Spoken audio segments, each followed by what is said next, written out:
سورہ السجدہ۔ شروع اللہ کے نام سے جو بڑا مہربان نہایت رحم والا ہے۔ الف لام میم۔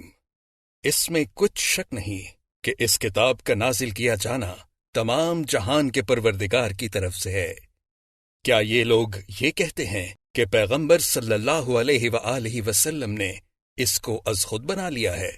نہیں، بلکہ وہ تمہارے پروردگار کی طرف سے پر حق ہے، تاکہ تم ان لوگوں کو ہدایت کرو جن کے پاس تم سے پہلے کوئی ہدایت کرنے والا نہیں آیا، تاکہ یہ رستے پر چلیں۔ اللہ ہی تو ہے جس نے آسمانوں اور زمینوں کو اور جو چیزیں ان دونوں میں ہیں سب کو 6 دن میں پیدا کیا، پھر عرش پر قائم ہوا۔ اس کے سوا تمہارا نہ کوئی دوست ہے اور نہ سفارش کرنے والا۔ کیا تم نصیحت نہیں پکڑتے؟ وہی آسمان سے زمین تک کے ہر کام کا انتظام کرتا ہے۔ پھر وہ ایک روز جس کی مقدار تمہارے شمار کے مطابق 1000 برس ہوگا، اس کی طرف صعود اور رجوع کرے گا۔ یہی تو پوشیدہ اور ظاہر کا جاننے والا اور غالب اور رحم والا اللہ ہے، جس نے ہر چیز کو بہت اچھی طرح بنایا، یعنی اس کو پیدا کیا، اور انسان کی پیدائش کو مٹی سے شروع کیا، پھر اس کی نسل خلاصے سے یعنی حقیر پانی سے پیدا کی، پھر اس کو درست کیا، پھر اس میں اپنی طرف سے روح پھونکی، اور تمہارے کان اور آنکھیں اور دل بنائے، مگر تم بہت کم شکر کرتے ہو۔ اور کہنے لگے کہ جب ہم زمین میں ملیا میٹ ہو جائیں گے تو کیا از سر نو پیدا ہوں گے؟ حقیقت یہ ہے کہ یہ لوگ اپنے پروردگار کے سامنے جانے ہی کے قائل نہیں۔ کہہ دو کہ موت کا فرشتہ جو تم پر مقرر کیا گیا ہے تمہاری روحیں قبض کر لیتا ہے، پھر تم اپنے پروردگار کی طرف لوٹائے جاؤ گے۔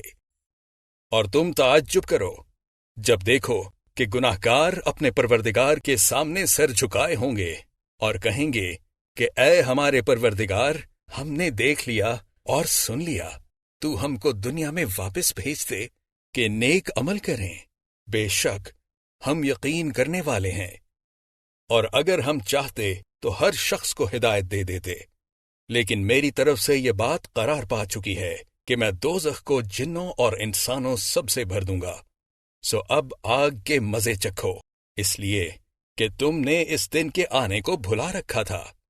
آج ہم بھی تمہیں بھلا دیں گے، اور جو کام تم کرتے تھے ان کی سزا میں ہمیشہ کے عذاب کے مزے چکھتے رہو۔ ہماری آیتوں پر تو وہی لوگ ایمان لاتے ہیں کہ جب ان کو ان سے نصیحت کی جاتی ہے تو سجدے میں گر پڑتے اور اپنے پروردگار کی تعریف کے ساتھ تسبیح کرتے ہیں اور غرور نہیں کرتے۔ ان کے پہلو بچھونوں سے الگ رہتے ہیں، اور وہ اپنے پروردگار کو خوف اور امید سے پکارتے، اور جو مال ہم نے ان کو دیا ہے اس میں سے خرچ کرتے ہیں۔ کوئی متنفس نہیں جانتا کہ ان کے لیے کیسی آنکھوں کی ٹھنڈک چھپا کر رکھی گئی ہے۔ یہ ان اعمال کا صلہ ہے جو وہ کرتے تھے۔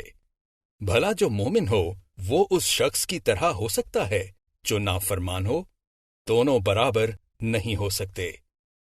جو لوگ ایمان لائے اور نیک عمل کرتے رہے ان کے رہنے کے لیے باغ ہیں۔ یہ مہمانی ان کاموں کی جزا ہے جو وہ کرتے تھے، اور جنہوں نے نافرمانی کی ان کے رہنے کے لیے دوزخ ہے۔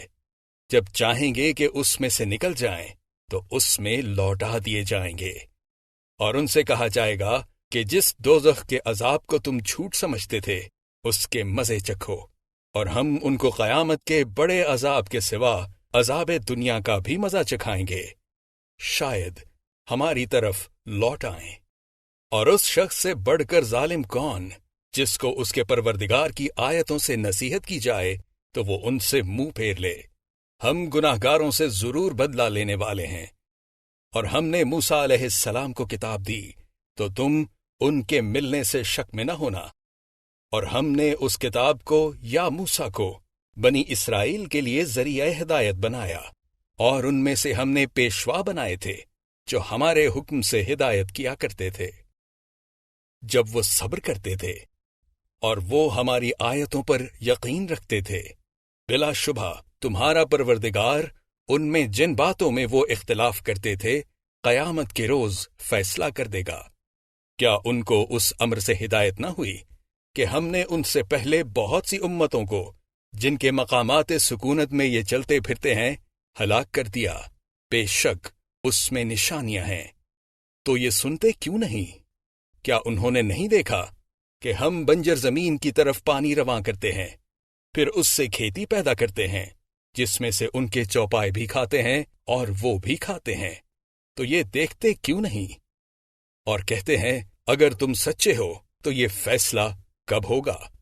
کہہ دو کہ فیصلے کے دن کافروں کو ان کا ایمان لانا کچھ بھی فائدہ نہ دے گا، اور نہ ان کو مہلت دی جائے گی، تو ان سے منہ پھیر لو اور انتظار کرو، یہ بھی انتظار کر رہے ہیں۔